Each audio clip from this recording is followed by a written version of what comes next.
MS Dhoni ವಿಶ್ವ cricket ಕಂಡ ಚಾಣಾಕ್ಷ ಕ್ರಿಕೆಟಿಗ. ತನ್ನ ಬ್ಯಾಟಿಂಗ್, ಕ್ಯಾಪ್ಟನ್ಸಿ, ಕೀಪಿಂಗ್ ಎಲ್ಲದರಿಂದ ಮೋಡಿ ಮಾಡಿದ ಮಾಂತ್ರಿಕ. ಧೋನಿ ಅಂದ್ರೆ ಅಭಿಮಾನಿಗಳ ಪಾಲಿಗೆ ಒಂದು ವಿಶೇಷವಾದ ಎಮೋಷನ್. ಅದರಲ್ಲೂ ನಂಬರ್ 7 ಜೆರ್ಸಿಯನ್ನ ಯಾರೂ ಕೂಡ ಮರೆಯಲ್ಲ. ಅಷ್ಟಕ್ಕೂ ಧೋನಿ ಕ್ರಿಕೆಟ್ ಲೋಕಕ್ಕೆ ಕಾಲಿಟ್ಟಾಗ ನಂಬರ್ 7 ಜೆರ್ಸಿಯನ್ನೇ ಕೇಳಿದ್ದೇಕೆ? ಈ ಪ್ರಶ್ನೆ ನಿಮ್ಮಲ್ಲೂ ಇರಬಹುದು. ಅದಕ್ಕೀಗ ಧೋನಿಯೇ ಫುಲ್ ಸ್ಟಾಪ್ ಇಟ್ಟಿದ್ದಾರೆ. ಅಂದಹಾಗೆ ಧೋನಿ ನಂಬರ್ 7 ಜೆರ್ಸಿ ನಂಬರ್ ಆಯ್ದುಕೊಳ್ಳಲು ಕಾರಣ ಹುಟ್ಟಿದ ದಿನ. ಧೋನಿ ಜನಿಸಿದ್ದು 1981ರ 7ನೇ ತಿಂಗಳಾದ ಜುಲೈ ತಿಂಗಳ 7ನೇ ತಾರೀಕಿನಂದು.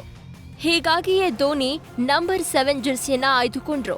ಅಕಸ್ಮಾತ್ ನಂಬರ್ 7 ಜೆರ್ಸಿ ಏನಾದ್ರೂ ಸಿಗದೇ ಇದ್ದಿದ್ರೆ ನಂಬರ್ 22ರ ಜೆರ್ಸಿಯನ್ನ ಕೇಳ್ತಾ ಇದ್ರಂತೆ. ಯಾಕಂದ್ರೆ ಸ್ಕೂಲ್ನಲ್ಲಿ ಫುಟ್ಬಾಲ್ ಆಡುವಾಗ ಧೋನಿ ಆ ಜೆರ್ಸಿಯನ್ನ ತೊಡ್ತಾ ಇದ್ರಂತೆ. ಧೋನಿಗೂ ಮೊದಲು ಕನ್ನಡಿಗ ಜಾವಗಲ್ ಶ್ರೀನಾಥ್ ನಂಬರ್ 7 ಜೆರ್ಸಿಯನ್ನ ಬಳಸ್ತಾ ಇದ್ರು. ಧೋನಿ ಡೆಬ್ಯೂಗೂ ಮುನ್ನ ಶ್ರೀನಾಥ್ ನಿವೃತ್ತಿ ಹೇಳಿದ್ರಿಂದ ಧೋನಿಗೆ ನಂಬರ್ 7 ಜೆರ್ಸಿ ಸಿಕ್ತು. ಆದ್ರೆ ಈಗ ಬಿಸಿಸಿಐ ನಂಬರ್ 7 ಜೆರ್ಸಿಯನ್ನ ರಿಟೈರ್ ಮಾಡಿದ್ದು ಮುಂದೆ ಭಾರತೀಯ ಕ್ರಿಕೆಟ್ನಲ್ಲಿ ಯಾರಿಗೂ ಈ ಜೆರ್ಸಿ ಸಿಗಲ್ಲ.